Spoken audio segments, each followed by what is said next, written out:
ఈ నాటో దేశాలంతా కలిసి article 4ని invoke చేశారు. ఏంటండి ఆర్టికల్ 4? సో దీన్ని మీరు చూశారనుకోండి, రష్యాపై మనము ఎలాంటి చర్యలు తీసుకోవాలి అని ఒక మీటింగ్. అంటే ఒక దేశం యొక్క సావెనిటీ, వాళ్ళ ఇంటిగ్రిటీ, అంటే ఆ దేశము ప్రమాదములో పడింది అనుకోండి, వెంటనే ఈ నాటో దేశాలంతా కలిసి మనము ఆ దేశానికి హెల్ప్ చేయాలి, ఏ రకంగా చెయ్యాలి అని వీళ్ళు ఒక మీటింగ్ పెట్టుకొని మాట్లాడుకుంటారు. సో దీనిని ఆర్టికల్ 4 అంటారు. మరి ఆర్టికల్ 5 అన్నారు అనుకోండి, సో వీళ్ళు ఆ దేశముపై మిలిటరీ యాక్షన్ తీసుకోబోతున్నారు. అంటే 31 దేశాల కూటమి, వీళ్ళందరూ కలిసి మీకు ఒక దేశం, ఏంటి ఆ దేశము అంటే రష్యా. సో మొన్న ఒక విచిత్రం జరిగింది, మీకు చెప్పాను కదండి, 500కు పైగా మీకు డ్రోన్లు రష్యా వాళ్ళు యుక్రెయిన్పై వాడారు. సో కొన్ని డ్రోన్లు నేరుగా వెళ్ళి, అంటే యుక్రెయిన్ని దాటి పోలాండ్ అనబడే ఒక బలిపశు, ఎప్పుడైనా చూడండి మీకు 2వ ప్రపంచ యుద్ధంలో కూడా ఈ పోలాండ్ అనబడే దేశమే మీకు ఒక స్కేప్ కోట్ లాగా మీకు కనిపిస్తుంది. మీకు జర్మనీ నుంచి మీకు యుఎస్ఎస్ఆర్ వాళ్ళు కాపాడారు పోలాండ్ని. సో వీళ్ళు యుక్రెయిన్ యొక్క పొరుగు దేశం. మీకు ఇక్కడ మీకు నెంబర్ ఆఫ్ డ్రోన్లు వచ్చి పడ్డాయి. పోలాండ్ అంటే ఒక నాటో దేశం కదా, సో దాని మీద డ్రోన్లు పడేటప్పుడు అంటే వాళ్ళ ఎయిర్ స్పేస్ను రష్యా వాళ్ళు వైలేట్ చేశారు. ఇప్పుడు చేస్తే ఏం జరుగుతుందని, వీళ్ళు వెళ్ళి రష్యాతో యుద్ధం చేస్తారా? చెయ్యలేరు కదా. సో ఆ డ్రోన్లను వీళ్ళు కూడా దాడులు చేసి, అంటే ఇదంతా అమెరికా ఆయుధాలు, దాడులు చేసి ధ్వంసము చేశారు. మీకు రెకేజ్ కూడా కింద పడి ఉంది. రష్యా వాళ్ళు అన్నారు, మా ఉద్దేశము పోలాండ్పై కాదండి, కానీ మీరు ఒకవేళ నాటో అనుకొని యుక్రెయిన్కి సపోర్ట్ అని చెప్పి మా మీద దాడులకి దిగితే మేము ఏం చెయ్యాలో చేస్తాము. ఆల్రెడీ పుతిన్ ఎన్నో సందర్భాల్లో రష్యా వాళ్ళు నాటోతో యుద్ధము వస్తే ఎలా ఉంటుంది, ఆ సినారియో ఎలా ఉంటుంది క్లియర్గా ఈయన చూపించేశాడు. అంటే వాళ్ళ వద్ద ఉండే హైపర్సానిక్ మిజైల్స్ ఏ స్థాయిలో మీకు యూకే అనండి, ఫ్రాన్స్ అనండి, జర్మనీ పైన వీళ్ళు వాడతారు. పోలాండ్ అనేది వాళ్ళ లిస్టులోనే ఉండదు, కానీ యుక్రెయిన్కి కావలసిన ఆయుధాలంతా కూడా మీకు పోలాండ్లోనే తయారవ్వడం, పోలాండ్ నుంచే యుక్రెయిన్కి వెళ్ళడం. కాబట్టి లాస్ట్ ఇయర్ నుంచి కూడా నేను చెప్తున్నాను, ఈ పోలాండ్ చిక్కుకుంటుంది. వీళ్ళందరూ కలిసి పోలాండ్ని బలిపశువు చేస్తారు మాట్లాడాం. సో ఇప్పుడు ఈ ఆర్టికల్ 4ని ఇన్వోక్ చేయడముతో ఎవరండి రష్యాపై యుద్ధము చేయడము? మళ్ళీ చర్చా కార్యక్రమం. ఫ్రెండ్స్ మీరు చెప్పండి, వీళ్ళు కలిసికట్టుగా అంటే 31 దేశాలు కలిసి రష్యాపై యుద్ధము ప్రకటించగలరా? మీకు అనుకుంటున్నారు కదా. సో నాటో మీద రష్యా వాళ్ళు ఎన్నో సందర్భాలలో ఇలాంటి దాడులు చేశారు, కానీ తరువాత ఏమంటారు, తెలియకుండా వెళ్ళి మిజైళ్లు పడ్డాయండి, తెలియకుండా డ్రోన్లు పడ్డాయంటే వాళ్ళు ఏం చేస్తారో చూద్దాము. సో ఇది రష్యా వాళ్ళ తీరు. ఇప్పుడు ఏమైంది, వెంటనే వీళ్ళు కలిశారు, మాట్లాడారు. మీకు జర్మనీ యొక్క డిఫెన్స్ మంత్రి ఆయన ఇలా కాదండి, రష్యా రోజు రోజుకి రెచ్చిపోతుంది, ఏదో ఒకటి చెయ్యాలి, ఆర్టికల్ 5ని మనం ఇన్వోక్ చేద్దాము జర్మనీ వాళ్ళు అన్నారు. జర్మనీ దేశం యొక్క పరిస్థితి ఇవాళ ఎలా ఉందో ఒక్కసారి భారత్లో ఉండే వాళ్ళ కంపెనీస్ని అడిగితే చెప్తారు. ఫ్రాన్స్ చాలా చాలా పవర్ఫుల్ కంట్రీ కదా, వీళ్ళందరూ అణువస్త్రాలు కలిగిన దేశాలండి.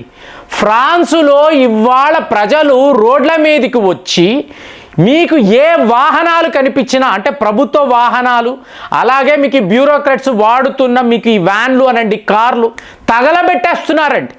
అంటే ఫ్రెంచ్ విప్లవాన్ని చూసిన వాళ్ళకి ఇదంతా ఇవాళ ఏంటంటే మళ్ళీ ఇంకొక రెవల్యూషన్ స్టార్ట్ అయ్యిందా? ఎందుకంటే ఎంతకాలం సహిస్తారు, ఎంతకాలం ఇలా ఓపిక పడతారు? వీళ్ళ అధికారము కోసము ఆ దేశాన్ని వీళ్ళు ఇంతలాగా డెస్ట్రాయ్ చేస్తూ ఉంటే ఎవరు ఊరుకుంటారు? సో జర్మనీ అయిపోయింది, ఫ్రాన్స్ అయిపోయింది, యూకే అయితే రష్యాతో యుద్ధము చేసే పరిస్థితే లేదు. సో ఇప్పుడు యూరోప్ యూనియన్ 27 దేశాలు వీళ్ళు ఒకవేళ రష్యా మీద యుద్ధము ప్రకటిస్తే పరిస్థితి ఏమిటి అంటే, అలాంటిది ఏమీ లేదండి. ఒక్కటే చెప్పగలను, రష్యా యుక్రెయిన్ యుద్ధాన్ని భారత్ ఆపలేదు, ఎందుకంటే జెలెన్స్కీకి యుద్ధము కావాలి. అలాంటిది ఒకవేళ యూరోప్ యూనియన్ ఈ చిక్కుల్లో పడింది అనుకోండి, ఖచ్చితంగా భారత్ వాళ్ళను రక్షించే ప్రయత్నాలు చేస్తుంది. ఇది 100% జరుగుతుంది.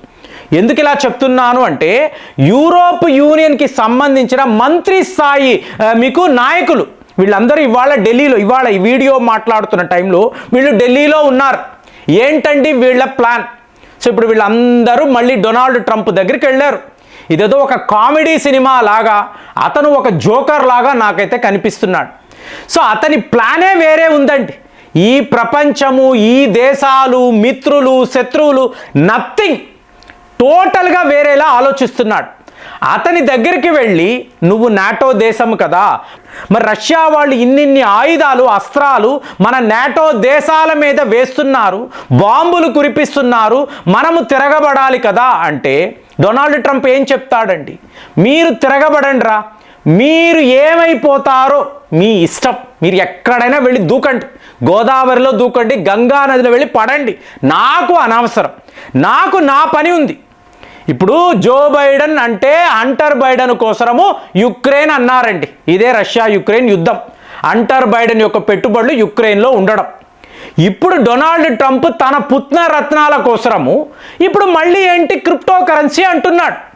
సో మీరు ఏమైనా చేసుకోండి. చూడండి, వీళ్ళ ఫ్యామిలీస్ కోసమే అమెరికాను వాడుకున్నారు, క్లియర్గా ఉంది. ఇప్పుడు డొనాల్డ్ ట్రంప్ వైపు నుంచి ఎటువంటి సహాయము లేదండి, ఎటువంటి అస్త్రాలు ఇవ్వను, నో వెపన్స్, నో ఫండింగ్, మీరు ఏమైనా చేసుకోండి. మరి ఇప్పుడు యూరోప్ యూనియన్కి ఉండే చాయిస్ ఏంటి? ఇక్కడే మీకు జయశంకర్, మోదీ లాంటి వాళ్ళు చాలా చాలా ఇంపార్టెంట్. ఈ ప్రపంచాన్ని కాపాడాలి అంటే ఇలాంటి వాళ్ళు ఉండాలి. ఇప్పుడు యూరోప్ యూనియన్ నాయకులు వచ్చారు కదా, జయశంకర్ గారిని కలుస్తున్నారు. ఆయన ఏం చెప్తారండి? మీరు ఊహించండి, ఆయన ఏం చెప్తారు? 2021 జస్ట్ మీకు ఒక శాంపుల్ తీసుకోండి, ప్రపంచము ఎలా ఉండింది? అమెరికా వాడు రెచ్చగొట్టడముతో యుక్రెయిన్ అన్నారు, నాటో అన్నారు, రష్యాపై 20,000 శాంక్షన్స్ విధించారు. అంతకు ముందు ఉందా? లేదు కదా. సో రష్యా వద్దే మీరు ఆయిల్స్ కొన్నారు, గ్యాస్ కొన్నారు, ఎనర్జీ సెక్టార్ మొత్తం కూడా రష్యా మీదే కదా ఆధారపడి ఉంది. ఈ పైప్ లైన్లు అంతా రష్యా నుంచే కదా, హ్యాపీగా ఉన్నారు కదా. ఇవాళ రష్యాతో ఎందుకు మీకు శత్రుత్వము? అమెరికా వాడు చెప్పాడు కదా అని చెప్పి మీరు ఈ పని చేశారు. ఒకవేళ అమెరికానే లేదు అనుకో, నువ్వు మళ్ళీ రష్యాతో ఫ్రెండ్లీగా ఉండు, నువ్వు ఎనర్జీలో ట్రేడ్ చేసుకో. సో వాళ్ళ ఫర్టిలైజర్స్ కొనండి, వాళ్ళకి ఇవ్వాల్సిన డబ్బులు చవక ధరకే. ఇది యాక్చువల్గా భారత్ ఇలాంటి సలహా ఇవ్వకూడదు, కానీ ప్రపంచాన్ని కాపాడాలి అంటే మనము కొన్ని త్యాగాలు చెయ్యాలి అని చెప్పి ఎన్నో సందర్భాల్లో మోదీ గారు కూడా మాట్లాడారు. కాబట్టి మీరు రష్యాతో ఫ్రెండ్లీగా ఉండండి, అమెరికా మైనస్ ప్రపంచము అంతా బాగుంటుంది. ఇప్పుడు యుద్ధమే అమెరికా వాళ్ళు ట్రిగర్ చేసిందే కదా, కాబట్టి వాళ్ళని పక్కన పెట్టండి, ఎప్పటిలాగే హాయిగా ఉండండి. అంటే ఈరోజు యూరోప్ యూనియన్ వాళ్ళు డొనాల్డ్ ట్రంప్ చెప్పిన ఈ యుద్ధాన్ని ఆపాలి అంటే భారత్ మీద 100% టారిఫ్ విధించండి, వాళ్ళపై శాంక్షన్స్ వెయ్యండి, అప్పుడు రష్యా వాళ్ళు దారిలోకి వస్తారు. మేము అదే చేశాం. ఎక్కడండి?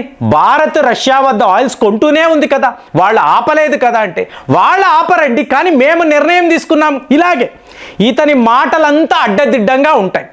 దాంతో యూరోప్ యూనియన్ వాళ్ళు డొనాల్డ్ ట్రంప్ యొక్క ఈ నాటకాన్ని పక్కన పెట్టి, ఒరే బాబు నీకు ఒక పెద్ద నమస్కారం రా, మేము భారత్కి వెళ్ళి ఫ్రీ ట్రేడ్ అగ్రిమెంట్ వేసుకుంటాము, జనవరి లోపల ఇది జరిగిపోవాలి, ఆల్మోస్ట్ 60 to 65 చాప్టర్స్ రెడీ అయినట్టుగా మన కామర్స్ మంత్రి పీయూష్ గోయల్ చెప్తున్నారు. ఇప్పుడు యూరోప్ యూనియన్ వాళ్ళు తెలివిలోకి వచ్చారు, కొద్దిగా వాళ్ళకి జ్ఞానము కలిగింది. ఎందుకు అంటే మనము చాలా చాలా ఈజీగా ఓవర్ ద ఫోన్ రష్యాను ఆపగలం. యూరోప్ యూనియన్ మన మిత్ర దేశాలు ఇక మీదట ఈ గొడవలు వద్దు, మనం అందరము కలిసిపోదాము, ఇక ఇక్కడ యుక్రెయిన్ని పక్కన పెట్టండి, అమెరికాను పక్కన పెట్టండి, క్లియర్గా చెప్పి యూరోప్ యూనియన్ని కాపాడే బాధ్యత 100% మనం తీసుకోగలం. ఎందుకు అంటే వాళ్ళు మనతో ఫ్రీ ట్రేడ్ అగ్రిమెంట్ వేసుకుంటున్నారు, మీరు మా మిత్ర దేశము అంటున్నారు. ఈ రకంగా మనము రష్యాను కూడా చాలా చాలా ఈజీగా మేనేజ్ చేయగలం. ఇదే యుక్రెయిన్ విషయంలో మనం చెయ్యలేము. అమెరికా వాడి నాటకాలు ఇలాగే ఉంటాయి. మరి యూరోప్ యూనియన్ మనతో కలిసిపోవడం, మనతో ఫ్రీ ట్రేడ్ అగ్రిమెంట్ అనడం, దీనిని మీరు ఎలా చూస్తున్నారు? కామెంట్స్లో రాయండి. మళ్ళీ వచ్చే వీడియోలో కలుద్దాం. జై హింద్.